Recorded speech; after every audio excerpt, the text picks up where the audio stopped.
Hello everyone, welcome to my channel. My name is Mohak Raithani. I am JRF qualified and a research scholar at BHU. So आज हमारे साथ मौजूद है एक बहुत ही amazing guest, which is a dearest friend of mine also. So I hope we get to know more about her. So we have with us Reema Nayyar Mam, and she has an amazing channel on YouTube. She's currently pursuing her PhD at IIT Madras, and she's also JRF qualified. And she's today here with us to answer a lot of your questions that you ask us regularly on our chat box, on our telegrams, and she's also flooded with those messages. So I hope today you get to know more about her and her experience of getting JRF and PhD, and then how she's moving ahead in her life with the PhD experience, and what are the difficulties that you face during those journeys.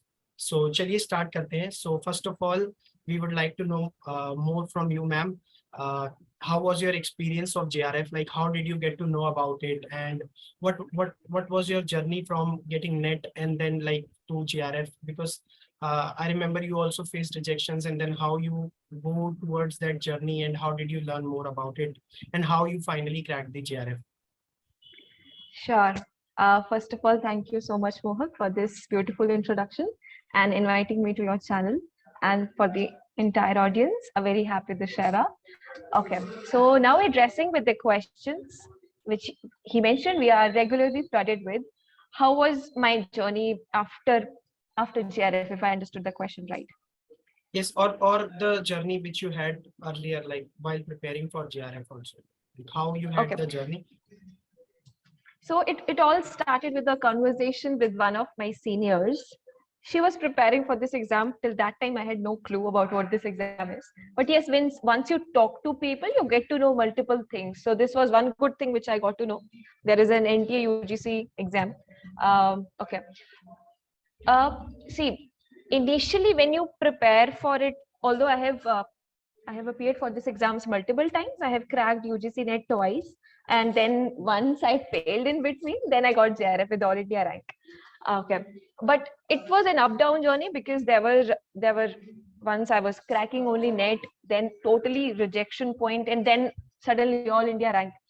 It was like up-down journey for me. But see, in this journey, I got to learn a lot in terms of the technical knowledge and in terms of how to face rejections, and then let's go with the flow. So that is all. And after I got my JRF, I applied to multiple institutions. Of course, you should always apply to multiple and not restrict yourself to one institution, because you don't know whether you will be getting selected in that or no.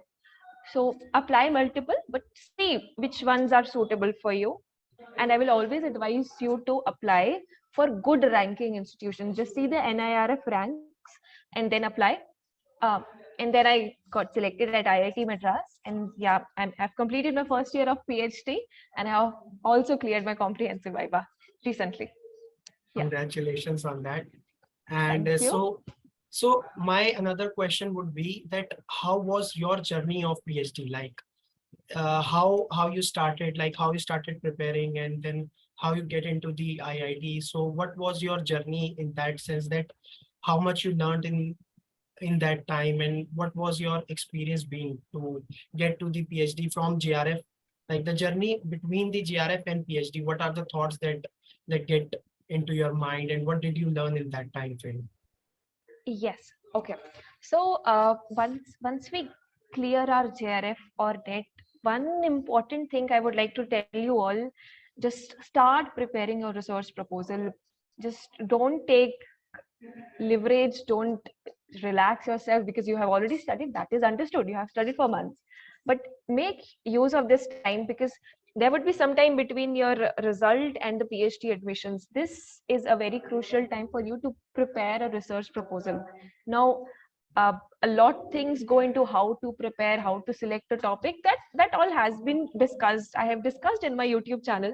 So Mohak would be providing the links in the description box.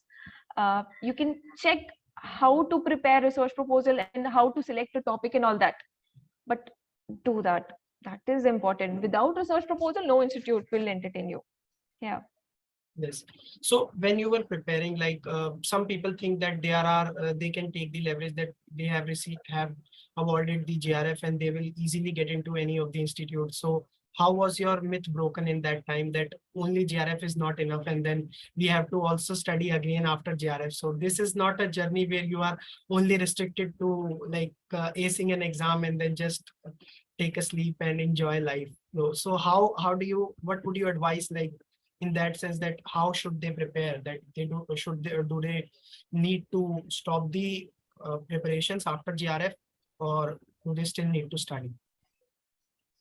Learning should never stop, and this is the key to success. Of course, I have not reached that level, but this is what great people say. Yeah. So, like I said, your reading should not end. You have read all those papers. I mean, for your PhD admission, your main topic, for example, I did in HRM. So they expected HRM and organizational behavior concepts from me. Along with that, research methodology and some statistics part was also expected, which every institution will expect from you. So make sure if you have read at NTA level, that was basic. The level was basic. Try to read some more books. I mean, I can refer you books now itself. um, for research methodology, you can choose Nickly. For statistics, there are multiple books. I mean, the authors are not coming to my mind, but one is Montgomery. That is very technical, but there are other books um, which I can share, and we both can share on our Telegram channels. Yes, sure. So you can read them. One, you have to read and make your basics stronger than your the another candidate, so that you have more chances of getting selected. Along with that, as I said, you read the literature where you feel right now you have to do research. And I don't want you to pressurize yourselves ki, okay, this is the only time, these are the only 10 days that I have to select my research for next 5 years. It should be tentative, but it should be good also. It may not change. So likewise, you have to continue reading both your books, the knowledge, as well as the literature. Yeah. Yes, sure. As you mentioned, we'll both send you the links and all the books that she has referred. So my next question to you is that what did you learn during the PhD till now, and how was the campus experience? I hope that you have also shifted to IIT Madras for your hostel, and then you have the hostel accommodation there. How is the campus experience, and what is the journey being to PhD after PhD? Like how you are enjoying, how have your colleagues been? What is the research experience they are carrying, and how you are learning from them also? Sure. So addressing the first question, as what did I learn till now in PhD? The faculty is amazing, let me all tell you, and giving you a little more motivation to come here. See, if I tell you about the coursework, you are being taught data analysis for research. So see, statistics, what we have referred in UGC NET exam, that was kids level statistics, but now the major shift. So that has been taught. Along with that, research methodology in detail, some terms like I think Mohak would be knowing: epistemology, ontology, interpretism, post-positivism, constructivism, and so many things that are being taught. So you get to learn a lot. Along with that, of course, your own subjects, as well as in IIT Madras, the coursework is designed in such a way that you don't only restrict yourself to your own subjects, you have the liberty of taking other subjects of other departments also. I'm doing in management studies. I can take any course from electrical department. No one will stop me. So that is the liberty you get here. Second, how was the campus experience? If I could show you the campus, it is the most beautiful thing I have ever seen. It is like, it is completely covered with trees. We live here with monkeys and all the wildlife, and this is how we have accepted it. And there are deers. I mean, see, it is a beautiful, lush, green campus, and you can see this is my lab. This is the systems lab where we work. And talking about the people here, the third question which you asked, how are the people? What did you learn? I have observed here that every person you ask, they will tell you. They just do not restrict knowledge to themselves. It is just be open to ask. Don't think that, okay, what will they feel if I'll ask such stupid questions. PhD journey is all about making mistakes. No one will judge you. This is the last time, because this is the last degree. This is the last time you can make mistakes. And after that, once you become professor, they will expect you to be every time right. So you can make mistakes, you ask silly questions. I'm sure they will be ready to help. And I want everyone to continue the legacy once they become seniors and then to the juniors. Yeah. Yeah, as you mentioned that people are here to give you advices also, and they are not failing to do so. So as we said that learning grows when you share with everyone. So I think that is the motto everyone is following there. So let's just move on to our next question, which is a very tough question that we were discussing also off stream, that how to handle rejection. So I hope that you get to know more about that once you face a rejection, that how you get clear, like how you clear your mind and understand that this is not end of the world, and we'll just move towards we'll maybe get more amazing institutes. And if we are rejected from one institute, it is not the end of the world. You will learn more things, you'll improve yourself and get to another institute where you will also be again doing PhD, right? It is that you will get to learn there also. So I hope ma'am will answer all that question, that how do you face rejections and how do you address them? Sure. I will do that, but I may not be the perfect person to answer this question. But from the little knowledge I have from some rejections, which definitely I have faced, the experience I would like to share is, see, while even I failed UGC NET exam, just like I mentioned before, and it is okay, it is normal. First, you don't have to consider, oh my God, this is the end of the world, like Mohak said. It is just one part of your life. You may be perfect in 100 things, but you're not good in one thing, doesn't make you useless. Okay, you have to accept yourself completely. Now I know the session is getting a little philosophical, but yeah, this is how it is. um, and along with that, exam was done, but then you see, if you are failing, then you have the capability of getting all India rank also. If I could do, you can also do. There is nothing special in me, right? So it just depends upon your attitude. You want to cry for next 5 months that you failed, or you just want to, okay, it feels bad, let's be honest, you just want to just cry it off like in 2-3 days, and then you just restart, because that gives you more fire to perform better. This is what I can say with surety.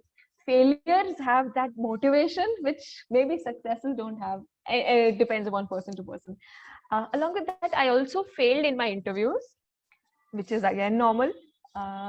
Usme, see, now you can't expect yourself to answer all the questions right. uh, for example, let's be very practical here. You want to appear for one, you are aiming for this particular institute like IIM Ahmedabad or IIT Madras, IIT Delhi. This is your aim. But I would request you to fill forms of other institutions also, all the universities which you feel like, because answering them will make you better for this particular institution. And thank God I did that, because I performed miserably bad in my initial interviews. But then little by little, I learned what were the mistakes. Okay, I was feeling nervous to how to be calm and then answer, how to answer slowly, not to rush. So these were the little observations I had from my previous interviews, so that I was able to answer well in this IIT Madras and I got admission here. Yes, so as ma'am said that there are interviews like rejections that you will face. So there is nothing to worry about. You can learn from your mistakes and you can apply them in your next interviews. You use that knowledge to enhance yourself, and that will obviously help you in the longer run, because as ma'am earlier also said that it is that our learning will never stop. It will continue to happen because we have already chosen a life or a profession that in this case, even if you are old also, then you will have to study and get updated with the knowledge. So you cannot leave that. Yes. Let's continue the thought from here and go to the next question, which is like how to do a literature review and how to choose a topic for a research proposal that which like I wanted to understand from a deeper point of view. Like we understand, for example, if I open a paper, research paper, so how do I identify the gaps and how do I frame my research topic or a proposal according to that? Not like the full thesis one, but the one that we will be going to present to the interviewer or to the committee board where we will be giving interview for PhD. Cool. See, first, you should have something in your mind because you just can't go and search. You should have something. Okay, I want to work on employees. Okay, I want to work on this problem of employees. Let's address this problem and search in this database. Some students can have access to Scopus, while some not. For those who do not have access, they can always search on Google Scholar, right? Just search what are the recent things happening in that particular area. I mean, you can check the last 5 years papers, you read them. I mean, it's not possible to read each and every paper, but the latest ones you read. And while reading the research paper, you first should focus on the abstract, because that will just give you a brief about what all is there in the paper. Don't go to the methodology part as of now, because you're just initially starting how to read a paper. Then you go to the results. Okay, what has the study showed, what has the study proved? And after that, there are some limitations and scope for future research, where you will know, okay, what were the limitations in this paper, and they even tell you in future this can be done. So that is your gap. That is where you identify, and then you move ahead. Yes, Yeah. I think as ma'am said, if you identify papers also at the end of the paper, there are limitations to study where you will see that these are the limitations they had in their paper and they want the research to continue further in this direction. So there also you can identify gaps. And one little tip, as ma'am said, that if you are not able to get Scopus index papers, then create good friends who are your research scholars. And if you identify good papers, just ask them to download it for you. So just a quick little tip here, you can get papers from there also. So that was in this direction. And I had one question in this, just a second. It is that, as you mentioned that we have to choose an institute. So how big a role it plays, like how you find it different here as compared to like or other institutes that you have been to? Like as you mentioned, the campus and all, what are the extra perks that you enjoy there, like being a research scholar? Okay. So first of all, how to identify an institution? It plays the biggest role in your PhD journey, because ultimately it's matter of you and your guide, right? First you see what are your research interests, then you explore various websites of different institutions. You just see, okay, whether any professor is working in similar area. Even if you have not identified your area, just see their profiles. Okay, this area I think should go, like corporate governance, maybe uh, work family balance, like some things would definitely interest you.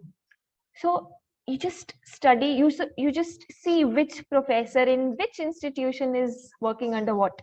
Then you start reading, you develop interest, and then you can fill the forms. And just don't have aim of one institution, because you never know. See, everything is very uncertain. We don't want to have, we don't want to take that much risk, like just applying for one institution and having 100% surety that we will be selected there. It does may or may not happen. So apply to multiple institutions, but your focus should be to few. Others would be just for practice. Yeah, like that you can Yes. do. Yes, Hmm. as ma'am mentioned that you should apply to various institutes, so you will learn also. And it is not like if you are not, for example, if you are having a time constraint also that you need to get into PhD by that time, or for example, for girls also, they feel the constraint from the family sometimes that they have to complete it within that stipulated time. So do not like leave institution and just run for a specific institute. So even if you get rejected, then you have to wait another year or a 6 month to get into that system again. So if you are having that liberty of getting into other institutes as well, try to get the best out of it and apply for forms as well. So it was really a fruitful. Having said that, Mohak, one line I would like to add. You said that, but you should not forego on the quality. Exactly. Yeah, that is very important. No, my suggestion was that in case that sometimes we get restricted, and even if you are applying for others, you can learn from them. Even if you are not willing to go there, it is obviously your choice that if you want to continue into that institute or not. But as you said, that once you apply for institutes, so we'll learn that what kind of questions are being asked, so that for example, if you have something in mind that I want to go into that institute, it will create a good foundation for you when you sit there, because they are expecting a quality candidate from there. So if you have not faced any interviews before, so you might fumble there, that your mind can go blank because you have never faced an interview. So in that sense, it will help you to learn more about it, that you have already faced an interview and you know what questions can be asked. And it is better when you know what questions can be asked, then you are prepared, like you have some Definitely. lines which are already in your mind. So Yes, it definitely helps. Yeah. yes. So I think it was a overall great experience. I also got to learn from you as a research scholar what are the things that we need to keep in mind, and it is a great learning. And any last moment tips that you want to share? Never stop learning, because now you are in this journey. Always feel free to ask questions. There would be multiple rejections, especially in PhD. Do it. It's okay. It's fine. Your seniors, your juniors, everyone will face. Stay happy, stay motivated, stay patient, because this is a beautiful long journey. So I hope these tips will help you. And you have more questions, you can definitely ask in the comment box. Yes. So thank you guys for tuning in with us today. And it was really amazing session with Reema ma'am. I hope we continue to bring out some of the quality content in terms of research and in terms of the learning that you will get to know from us. And if you have any questions, you can obviously, as ma'am mentioned, you can comment us down and you can like the video. Please share it with your friends also. And happy Dashera to all. Take care. Bye. Thank you so much.